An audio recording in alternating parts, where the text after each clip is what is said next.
This evening, I'd like, if I may, to tell you a story about a chap who was cast ashore on a desert island.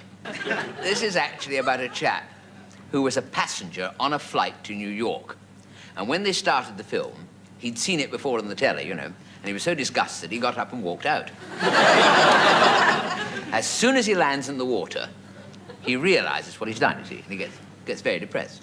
Bless my soul, he said, and help. But the people in the airplane, they can't hear him, you see.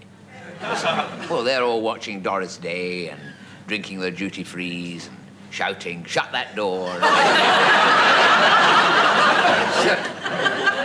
So there he is, being tossed about by the waves. And our hero, well, he has found himself cast ashore on this desert island, you see. 15 years later, he's sitting on the beach, all alone. Nothing but sand and the sea and the sky. So one day, he's sitting there on the beach with nothing but his roughly hewn bucket and spade and his 8 gramophone records. Waiting for the tide to come in and fill his little moat. Suddenly, out of the sea, there appeared an apparition. And he was very, very frightened as it flapped its way up the beach towards him, you know. And when it gets nearer, the apparition turns out to be a beautiful girl wearing a wetsuit, snorkel, and flippers. Well, she removes the snorkel and she says, "Hello," she says, "what are you doing here?" He said, "Well, actually, I'm a castaway." He got very, very humble about that. He said, "I'm a castaway on this desert island." And she said, "Oh, you poor man. Well, I never. Fancy that. Dog my cat, you poor man.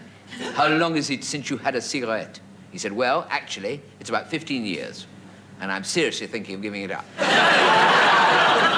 Starting tomorrow." Whereupon she unzips a pocket of a wetsuit. She's a very big girl. Anyway, and produced a packet of cigarettes. He was overwhelmed. "I'm overwhelmed," he said. There you are, I told you he was overwhelmed. And she said, "Buster, you have seen nothing yet. The best is yet to come," she said. "How long since you have a drinky-winky?" Well, she unzips the other pocket, you see. Produces a flask.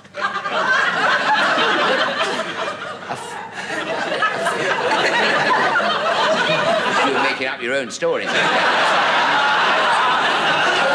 He produces a flask of his favorite whiskey. A tear sprung to his eye. Did I tell you he only had one eye? This is marvelous. This is marvelous, she said. "I haven't had a drink or a cigarette in 15 years. Then she started slowly to unzip the front of a wetsuit. She says, "How long is it since you played around?" He said, "Good heavens, don't tell me you've got a set of golf clubs in there."